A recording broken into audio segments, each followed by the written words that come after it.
Hold on my hair. Okay, hello, and thank you for joining the Career Coaching and Employee Connections Department, known as the CCEC, for our Transformation Thursday. We host different topics every first and third of the month with different topics. If you have any suggestions that you would like to learn more about or even interested, please reach out to us. We value your input as well as your feedback. Okay, so today's topic is when life gives you lemons, make lemonade. Today we have Jason Atkinson, who is a dear friend and an old colleague. Jason has written and published 8 phenomenal books, including the book titled A Life of Heart. Not only is he an author, Jason offers free money management. However, Jason is here to talk about his personal experiences and his major life change that helped him redefine his purpose in life and helping others. So, Jason, take it away. All right. Well, first off, before I say anything, thank you for the invite again. I appreciate it. It's good to talk to everybody and just, spread a little bit about what I've experienced and what I've learned, and hopefully what other people could take out of that. And I guess, the best place to start, if any, is going to be the beginning. How did this all happen for me? What light bulbs turned on for me suddenly to just decide to kind of focus on this path in life? And unfortunately, like a lot of good stories, it doesn't start with something great. I went through a tough experience, and that for me was on the medical side. And I'll try and make this as brief as I can without, missing any key ingredients. But I'm 25 years old. I'm 36 now, so we're going back 11 years. I didn't know what I was going to do with life, that's for sure. But a lot of my friends and people I looked up to were in the Air Force, and I went, you know what? I can follow rules. That's as good a path for me as anybody else. And so I did it. I signed up. I went through the entrance process. I scored well on my tests. I get in there. I start training. And to cut out some of the boring details, I find out while I'm in training that I'm going to be sent home based on a heart condition called cardiomyopathy.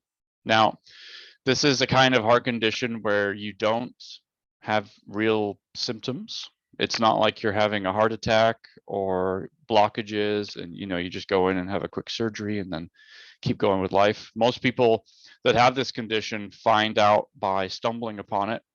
And unfortunately, there are those, especially in the athletic world, that stumble to the ground and don't get back up again, just because it's what I would say is a silent killer, unfortunately. But I was fortunate. So I'm in the Air Force. I find out about a heart condition of some kind. They say, sorry, we got to send you home. So I get home, and we get the diagnosis. We find out it's genetic. I'm at a 10% ejection fraction, which means my heart is not doing well at all. I'm having 120 extra beats in my heart per minute all the time, undetected by me, which could have easily killed me if they had crossed paths with my regular heartbeat. So all this was very daunting to me, and I was a very active person. I mean, you get into the military, you can't just sit around. I love doing 5Ks and just going for jogs and different kind of unique exercises. I certainly wasn't, CrossFit material, but I enjoyed getting out and I enjoyed staying active. To then be told, hey, you need to get on the couch and love that couch. So for 2 years after my diagnosis, that's what I did. And it changed me. It changed my mindset. It changed my perspectives. It changed how I felt about myself, changed how I interacted with other people. And I didn't see that change. It just became clear as you look back, because hindsight's always 2020, which is what we love and hate about hindsight, because it can teach us a lot. But when you're going through the process, it's not always easy to see. So skip ahead a few years, I finally realized that the only way that this is going to change is if I change how I look at it. It took me 5 years after the diagnosis to realize that this diagnosis was never going to go away because it is genetic. I know one day I will need a new heart, and we're doing everything we can to hold off on that. And I'm 10 years strong now. And thankfully, my numbers have never looked better as far as what I can do for a heart patient, that is. But part of that is how I thought about it in here and in here. I had to reimagine who I was and then pursue that. And that's how I came to write my first book, which is A Life of Heart. And in that book, I talk about basically understanding who you are as a person. And then from there, who is the person that you want to be and how are you going to do it? Because as this topic is for today, with lemons, we can have lemons thrown at us 6 ways from Sunday. A little quote that I thought about in preparation for this that I wrote down was, there can be years with no lemons, and then you can have lemons that last years. And this is my biggest lemon. Like, I haven't come across a bigger lemon yet. And hopefully I don't, because it's kind of a doozy by itself. But I'm able to overcome this obstacle by how I approach it for myself. And it sounds selfish when you think about doing things for yourself. It can come across as it's all about me. But I need folks that are listening to understand that it has to be about you in the beginning. Because if you don't know what's going on in here and in here, you'll never be able to elevate yourself to another level. You won't be able to push yourself to a new version and kind of break out of that old mold and fit into a new one. And on top of that, you then can't help other people. I feel that the biggest thing we can do in life, no matter where you are or who you are, is to find ways to help others. It's not hard to look at the news or just open your front door and see that it's that the hate, the disrespect, the harshness of just humanity is there. But if we could all take a little bit of our time and focus on how can I be of help, it will change our household, it'll change the street we live on, it'll change our neighborhood, it'll change our city, so on and so forth. It's an ever-bounding part, but it all starts with looking inward and understanding who you are, who do you want to become, and then the steps to get yourself there.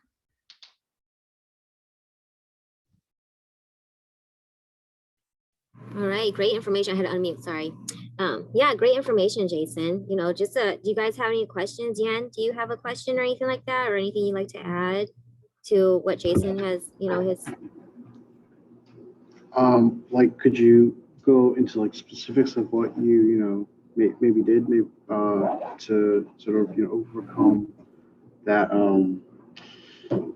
want to say depressive state, I guess. Sure. Yep. So one of the things that I like to do, because keep in mind, even though I've figured some of these things out, that doesn't mean the battle has stopped. It doesn't mean that the oncoming, onslaught hasn't just gone, oh, well, you got it, I'm going to leave now and go bother somebody else. That doesn't happen. I wish that happened, but it doesn't happen like that. So the first thing I have to do when that rut comes along is I have to remind myself, what makes me happy? Because keep in mind, we are our own worst enemies in here. We are the only ones that can control what happens in our heads. So if you can't conquer that first, everything else that's coming at you is just pushing you deeper and deeper and deeper. So what I do is I rearrange my brain and I say, hey, you got a lot of good things going for you here. And I start listing them. It doesn't have to be a lot. It doesn't have to be a physical list either. It's just things that you know that are true. We are programmed to tell ourselves, oh, you're not good enough. You're not gonna figure that out. There's no way you're smart enough. You think you're that strong? We tell ourselves those things over and over subconsciously, or in a lot of cases consciously, because it's easier to believe than believing that you can. So the first thing you have to do is change how you're thinking. And I do that by listing the things that I know I'm good at, the things that I know that I'm happy about. So for example, with me, I know my numbers are good with my health. I can celebrate that all day long because that's huge. It took 10 years to get there. I've written 8 books. Never thought I would write a book because I told myself, oh, it's too hard. Even though I'd see people around me doing it all the time, I never thought I could do it until I changed my mindset. And I thought to myself, you know what? I can do it. I just need to figure out how. And now that I've done it, I can celebrate that to myself. I have a wife that loves me. I have a kid who's most of the time awesome. I can celebrate all those things for myself, and I can start changing my mindset to get out of that rut. But the trick is to catch it as soon as you can. If you let those negative thoughts continue over and over, you're pushed deeper down each time. Each negative thought, it's like a slice of the onion. You just go layer by layer. So you have to catch it immediately and go, wait, no, I am good enough. I can do that. I am strong. I am brave. I am fill in the blank. I am whatever it is that it needs to be. And using that process will begin to help you, especially if you do it every day, start to feel more confident about yourself, more empowered. And the things that you thought you couldn't do before, you start going, you know what? I probably can do that. I may not have figured out all the steps yet, but I know what step 1 is. See, a lot of people will see the goal that they want to reach. Where are you at in your college life right now? I'm going to be a junior. Okay, so you got a couple of years. What are you going to do after that? Well, I mean, currently I'm majoring in accounting, so I plan on getting my CPA and just become an accountant. Seems like a lofty goal, right? Yeah, a lot. But you can do it because you're doing it right now. Yeah. See, CPA is where you want to be. That is the goal. And if you look at every single step that leads you there, sometimes you're going to go, whew, I don't know. That's a lot. I don't know if I can do that. But if you look at the step that is today, and then the step that is tomorrow, if you do that over and over and over, pretty soon you're going to turn around and go, wow, I just took 3,000 steps and I didn't even realize it, because all you're focused on is what's in front of you. You are conquering the day. And that leads into the next part of what is your success? I find it's really important to understand what success means. For some people, like the Bezos of the world, it means I need to have billions of dollars. That is his marker for success. Is that going to be a marker for success for all of us in this room? I don't know. Maybe not. But that's okay, because success to you is not going to be necessarily the same as what my success is. Success is personal. And you have to celebrate those individually. It doesn't have to be a big party. You know, just understand that if you did something good, and some days it may be I got out of my bedroom and I just left that space because you were in a funk, and you did it. That can be your success. It doesn't have to be monumental. But when you tie that with what we talked about before of changing how you think and combining those, you have a recipe for winning at life, basically. It makes life a lot easier to handle. Something that I like to go back to is basic training in the military.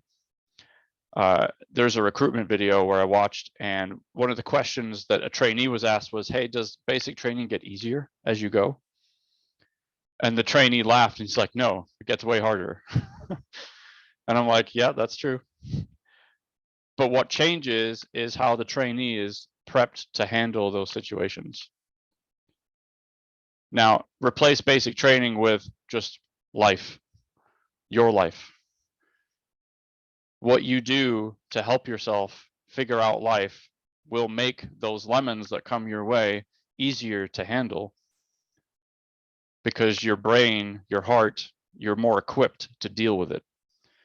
Challenges may be big, they may be small, but that's the fun thing about challenges. They are there to grow you. They are there to help you become a better version of yourself. Are we going to meet every challenge with 110%? Maybe not, but that's okay. The point is to meet it. When a lemon comes your way, you don't want to run the other direction because it chases you, just like in Pac-Man.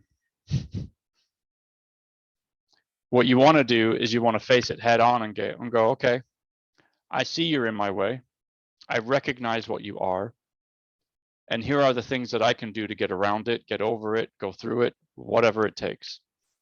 And sometimes that may be bringing somebody else in with you because it requires more than one person. And a lot of times that's a great thing to do, because when you're facing difficult moments, going alone can trap you in that negative thought process because you feel overwhelmed. You feel like power has been taken away from you, when in reality, the control has always been yours. All you have to do is essentially manifest it and say, you know what, I can meet this challenge and I will overcome it and I will learn from it so I can move on to the next thing. Think of a video game, easy example. You build up your character or whatever, you level up. That's the same thing as life. It may start out simple with baby steps and learning to hold a spoon. And then sooner or later, you're learning how to pay bills and you're understanding how insurance works and you're trying to understand the stock market. And oh, by the way, your roof just leaked, whatever. Things come and then they go. But how you handle them in that moment changes who you are. And you can either change for the better, or if you try and stay where you are, you will eventually trickle backwards. And you may not even realize it, but again, hindsight 2020, eventually you will see how far you've moved. And that works both in a positive and a negative way. The challenges that we face help improve who we are. You could argue that if we didn't have any challenges, we would never evolve, we would never change, we would never become better because we have nothing to compare it to.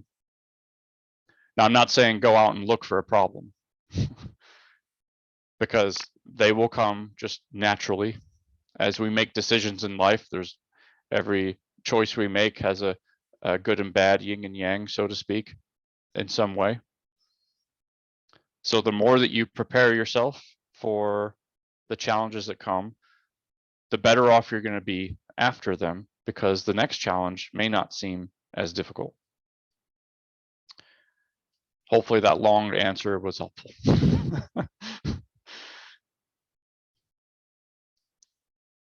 Yeah, it was. Good, great.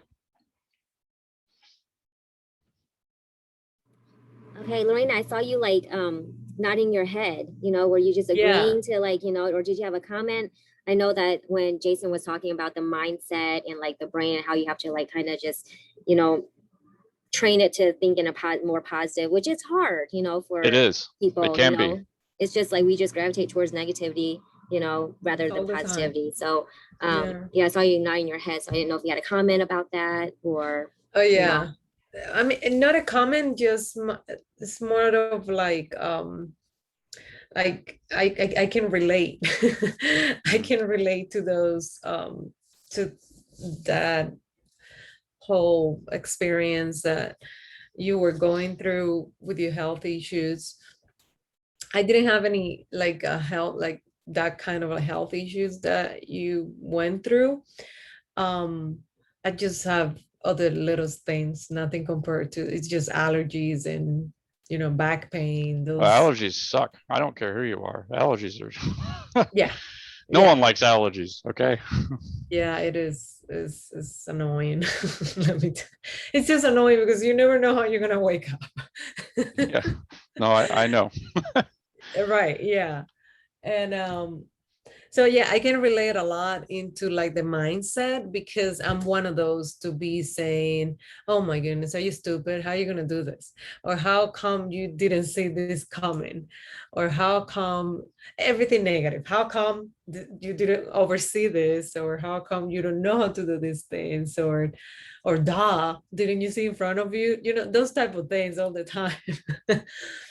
We work with life with, and it's true, we are the only ones who can stop something, start something, or totally change in mindset. Like, it's true, your mind is the biggest, um I don't want to say organism, like the biggest thing in your body that can drive you into like a peaceful life or a stressful life. Mhm. It is, yeah. We are in control of more than we give ourselves credit for. That's true. Maybe because control is scary. It is scary because, I mean, we are career coaches, right? And then we have noticed how we need humans, we need a feedback. We need someone letting us know you're doing great, you're doing a good job, right? Us is not enough. Like, our mind, just by ourselves, we don't know until someone tell us, okay, you're doing great.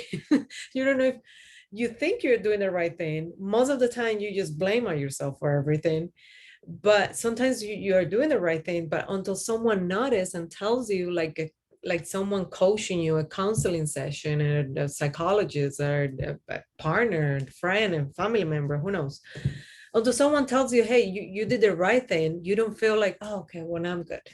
Like that feeling of like you're doing good job, or something like that. Right. It's amazing how we just don't out of control ourselves and giving ourselves a pat, like, okay, that was fine. And part of that comes with self-awareness and self-confidence. And Yes. the word self is always included in any of these types of things. But the self-awareness goes back to my first point of knowing who you are and who you want to be. And then the Yes. self-confidence comes from just doing it. But Mhm. the tricky part and the hardest part, probably, I mean, hard parts are variable. It could be one stage could be hard for one person, and another stage is hard for somebody else. But certainly a good challenge is having that self-confidence from yourself, not from somebody else saying, oh yeah, you didn't do that right, or yeah, you did okay, but try this next time. Like, well, it worked for me, and I didn't die, so I Mhm. like it. It's gotten me a result. I mean, fill in the blank for whatever it is, but I hate to go back to the old phrase, if it's not broken, don't fix it. But because that doesn't allow you to move forward, because you're staying Yeah. with what's not broken. But at the same time, if you are just starting something and you're testing the waters and it's working, I Yeah. ignore everybody else. Right. Yeah. And ignore is a strong word. I say, thank you for that. I appreciate your input. And then I continue. Yeah. Because I don't want to shut people out. You don't want to put people on the other side of the bridge. You want to bring people with you. And that's some of the struggle with making yourself a better version of you. Sometimes people will see that and they will recognize that you're doing it. And then that's when the negativity comes, because you're moving forward and they're not. And they don't like that. They may not acknowledge it out loud. Sometimes it is very subconscious, and it's a natural reaction to say, well, I don't know, that looks a little scary. You should probably not do that. I don't think you're going to start a business. Do you know 80% fail, or whatever the statistic is? Who cares? Unless So you're what helping will me, keep your mouth shut. right, yeah, right. So what will be your advice on that for people dealing with that? Like, they are moving forward and then the other ones are not, and they might You, feel a little. yeah, you have to remember where it is you are trying to goal. Before the negativity came along, you had a goal in mind. Yes. You had a place that you wanted to be. The negativity comes along and tries to push you off track. There's only so much room. If you think of it like a one-lane road, it's a one-way street. There's only one place that you can go, and that's forward. But the negativity tries to take your spot, and it pushes you off course. And then all of a sudden, you're not driving towards your goal anymore. You have to keep the negativity out of the way. It's not always easy, and it can fester and grow inside your head. But if you're continuing with the idea of, I am good enough, I can do this, here are all the steps I've laid out, even if that means you have to write it out. Some people I know will use simple sticky notes, and they will put them in places where they see them on a daily basis, like a bathroom mirror, wherever. And they will write their goal, whether it's a monthly thing, the big picture goal, a daily goal, whatever it is. They remind themselves over and over, yes, you can, yes, you will, and keep the negativity away. Yeah. I mean, it sounds simple, but you know, it's just practice. You just have to keep telling yourself. It's like doing yoga stretches for the first time. The first time I did yoga, it was awful. I never wanted to do it again, but then I kept doing it. And then this was years back when I was still figuring out my heart stuff. And I showed up to my wife's work one day, and I went, watch this. And I touched the floor without bending my knees, like the floor. And I was elated because I'd stuck with it. I had reached the goal of touching the floor. I need to set that goal. Yeah, I need to reset that goal. Because it's been a while. I cannot do it for years. I've been trying to touch the floor without bending my knees. I can't. I can't.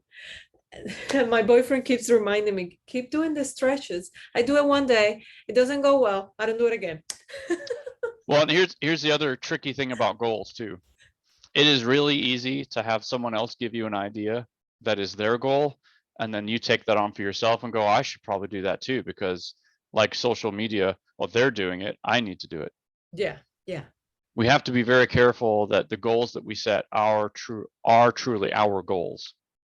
Because if it's not our goal, that, you know, adrenaline momentum that we have in the beginning of, yeah, I'm going to do this, I'm going to rock it, it's going to be great. After a week, not feeling that, because it wasn't yours to begin with. And I'm not saying goals between friends and family can't be the same. You just have to want it. It has to be from within you to say, I'm going to do that.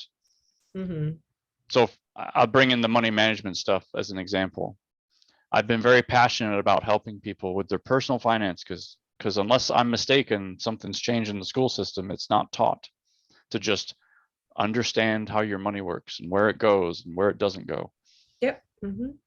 So I took it upon myself after learning the hard way and then rechanging how my brain thinks of how to do it. And I've had stress-free bill pay, as I call it, for 14 years.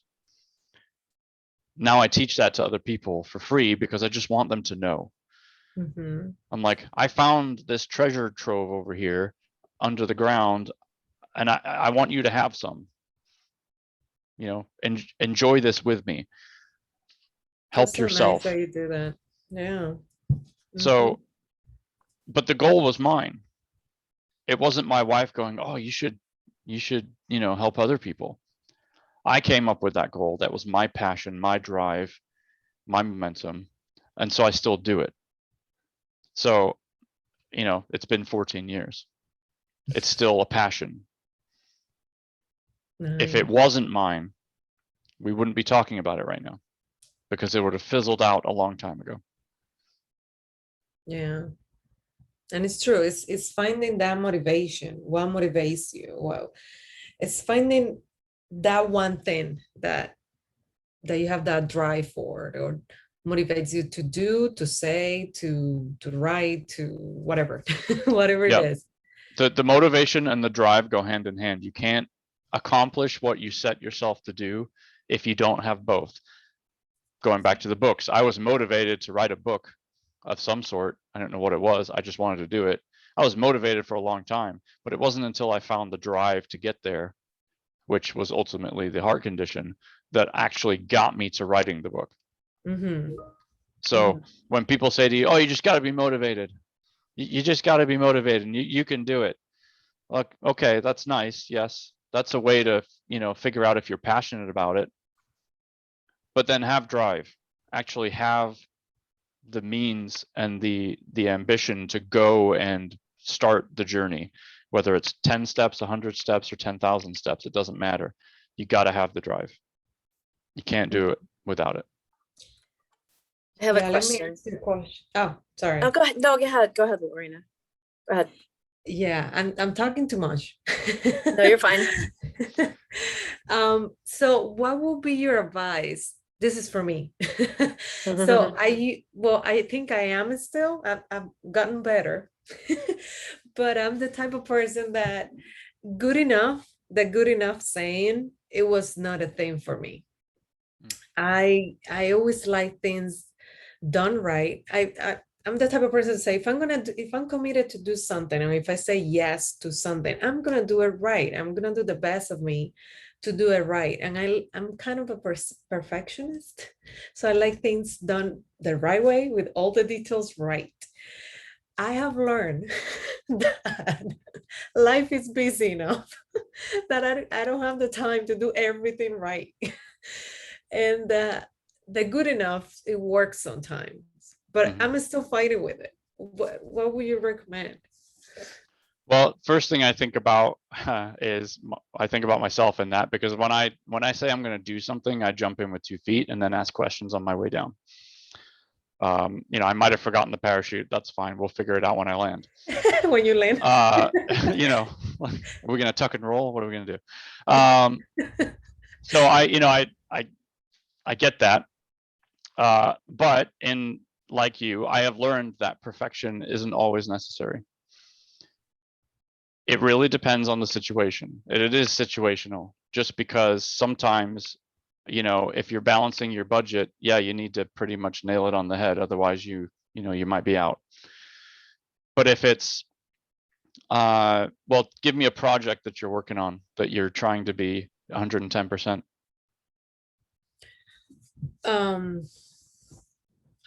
That's a let's get real for a second. Lucas,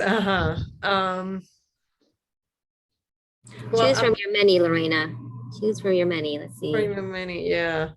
Doesn't have to be specific, just For example, so right now we are working in this project that we have to look at different classes, different programs that we help students with.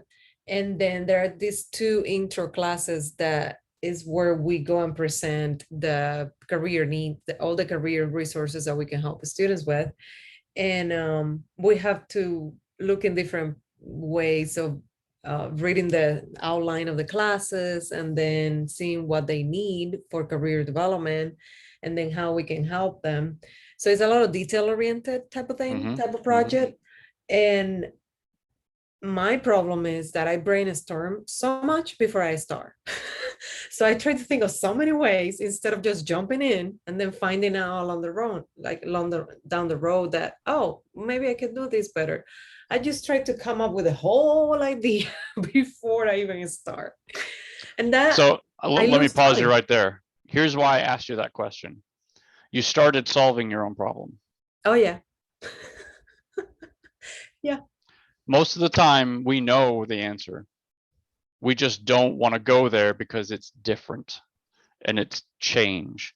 And we don't like change. We like things to go, hey, this works. I'm not going to, if it's not broken, don't fix it. Going back to that annoying saying. Yeah. So based on what you've, I obviously cut you short, but the idea is you're already seeing the areas in which you can adapt. And that's part of the key process, is being adaptable to the situation. I work in project management. I have a much fancier title, but all it really means is project management. I deal with universities, I deal with cities, I deal with people on my end, I deal with other vendors. and I juggle them all simultaneously.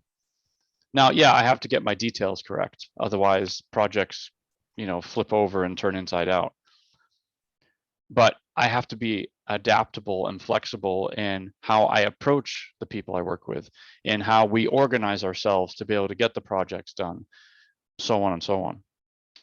Okay. So it sounds to me like you already know that being flexible in your approach is what's going to help you remove some of that unneeded stress. Because I Yeah. imagine it does stress you out because you're like blah, blah, blah, in your brain and you haven't even gone in the building. Yeah, you're right. Yeah. Like you're sitting there with your coffee in the morning going, okay, we've got 300 possible outcomes here, and I've got a spreadsheet, like I can Yeah. see it in your head. Yeah. Forget It's a all of monkey that. brain. Forget all of that. Just show up, talk to the people that are involved, because I'm imagining you're not doing this by yourself. Right. Yeah, Joyce is like, no. Yeah, they help me a lot, but I tend to complicate myself. Right. And start with the first thing. Yeah. It doesn't matter what the first thing is, just start with that. That will lead to the next thing. And then before you know it, you've taken 15 steps instead of 50. Mm-hmm. And you've So still got a good outcome. Mm-hmm. I'm gonna cut you off, Jason, but like you're saying, if Lorena stops overanalyzing and overthinking things, it would make her work-life balance a little bit better, right? Because it ties in together, because she's like kind of, well, I do this too, like I know, like obsess about things, of how to do Mhm. this, how to do that. I want to make sure I do it right, and is it right the way that I'm doing it, and all that stuff. So if she takes the necessary steps, she will have be happier and have a more of a balanced, leaving work at work, which is hard to Right. do. Right. It Yeah, is hard to do. you have to find that balance. I had my wife's old boss from a few years back would often tell her, go home, it will be here tomorrow. That's Now, tough though, Jason. It's really it tough. is It tough. is very tough. But once you've done it and you've crossed over and you've seen it from the other side, it becomes so much easier. Now, when you work from home like I do, Right. leaving work at work and home at home is difficult because you're already home. Mhm. Yes. But I can choose to not respond. I can Mhm. choose to not engage. I can choose to focus my energy on something else, like the 5-year-old that never stops moving. Yes. Energy. I don't know where they get it from. I don't know either, because he doesn't eat that much. But the point is, you get to choose. Yeah. You are making that choice. Everything we do is a choice.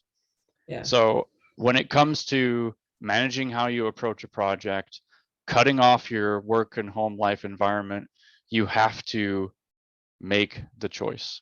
You have to say, I am done. And if it, in the beginning, if it literally means shutting off your phone for a while, just so that when you pick it up by instinct, there's nothing there, fine, do it.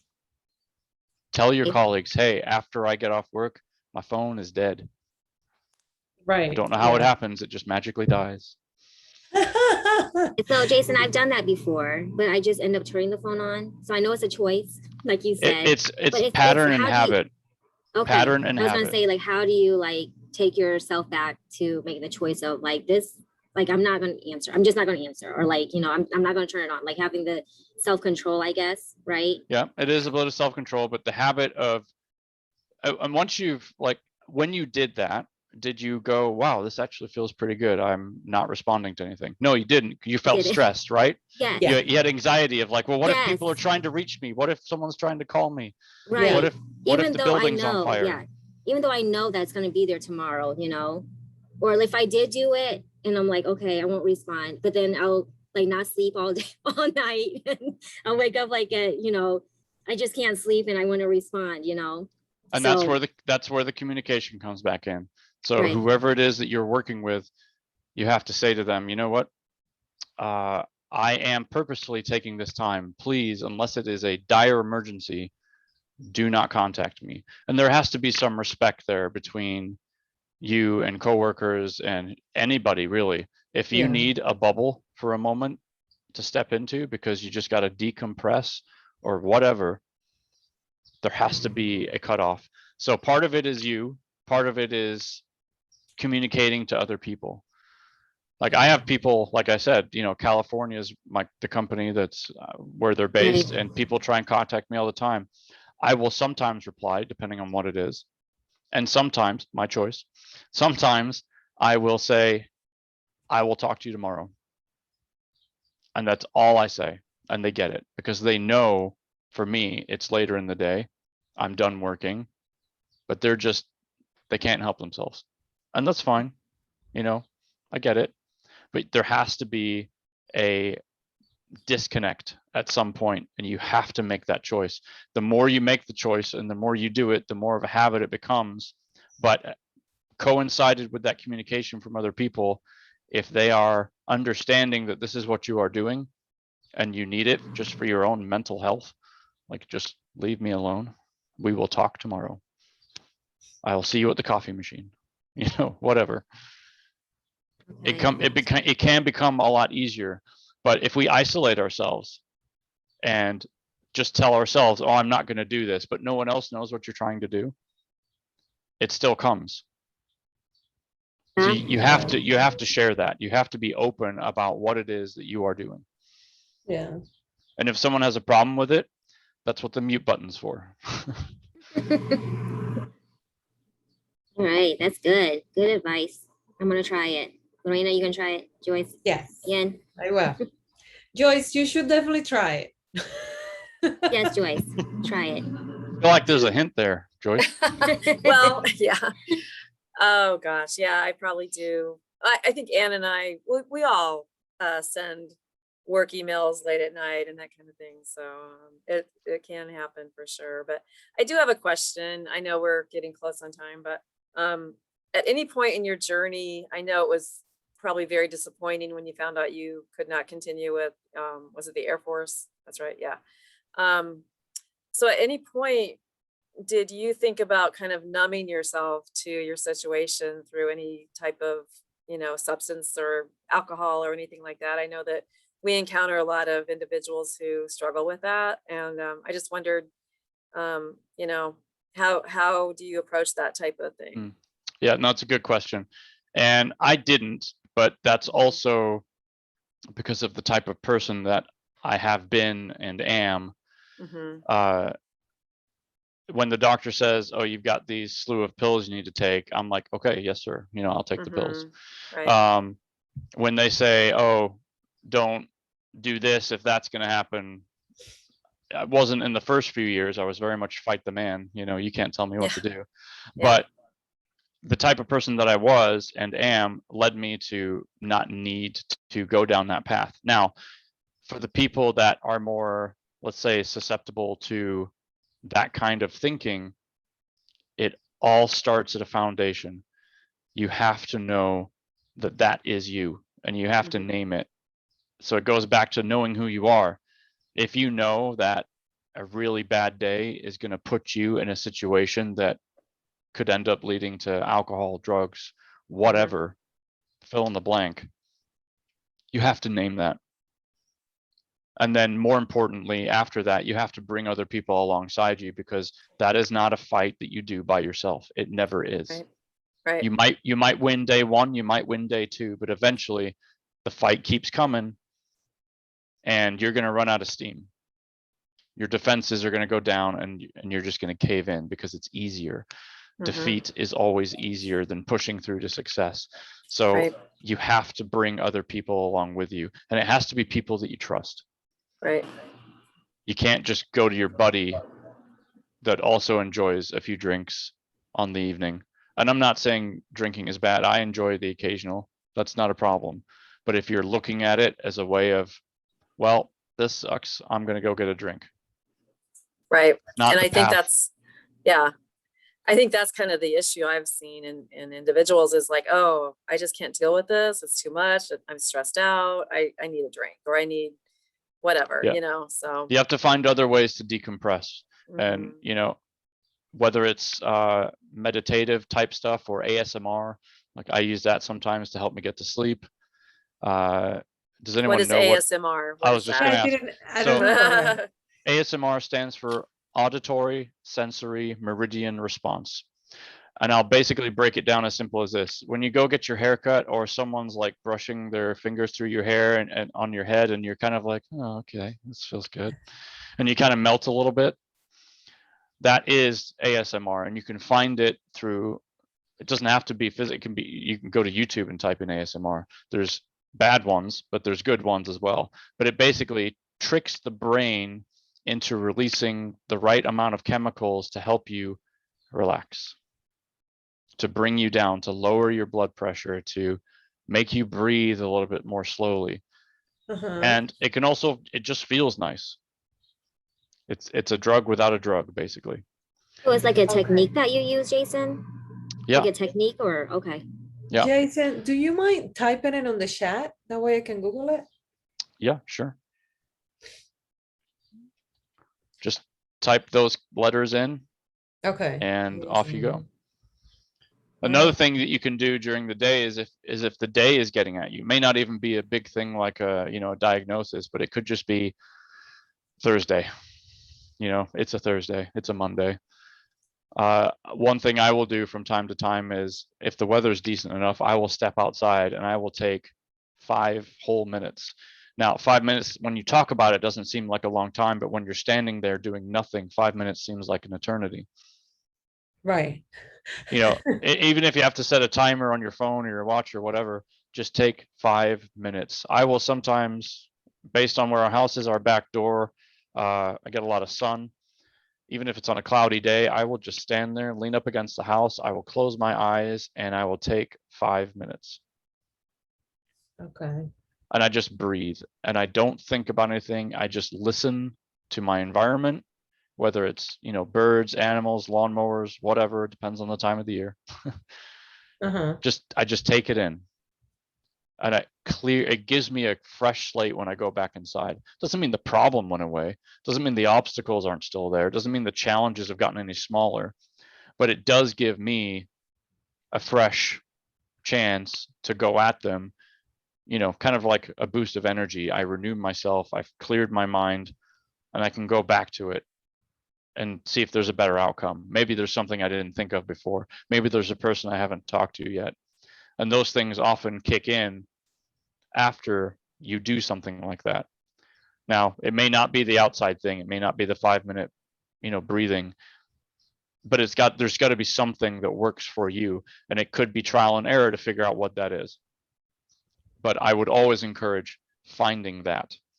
It doesn't have to be on your lunch break. It doesn't have to be, you know, unless you're working a type of job that doesn't let you leave. And if that's the case, walk up to the person in charge and say, hey, I need 5 minutes. I'm stressed. I just need 5 minutes. Can I take 5 minutes?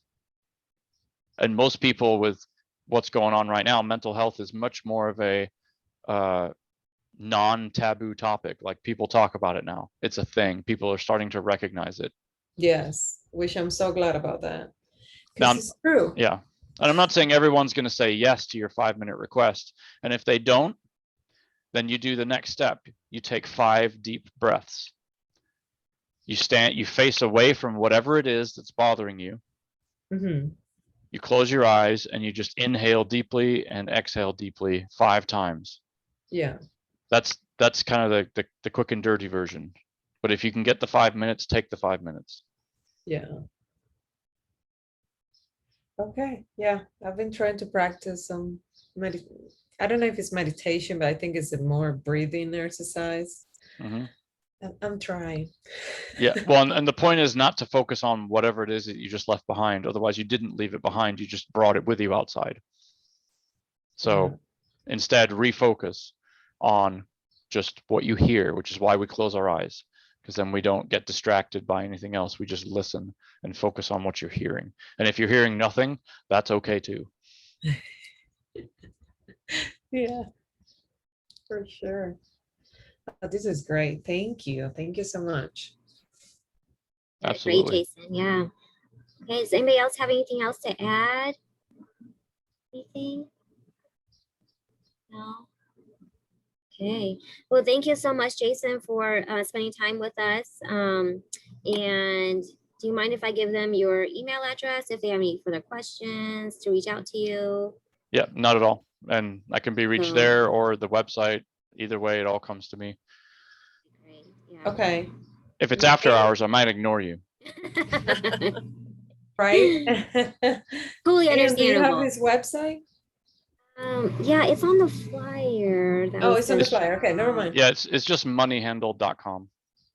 Okay. Perfect. Yeah, Jason, thank you so much. Thank you for letting Jason. me Yes. be part of your process. I agree. I love it. I think it's great. You gave us a lot of great information Yeah, you today. did. Feel like a counseling session type of thing.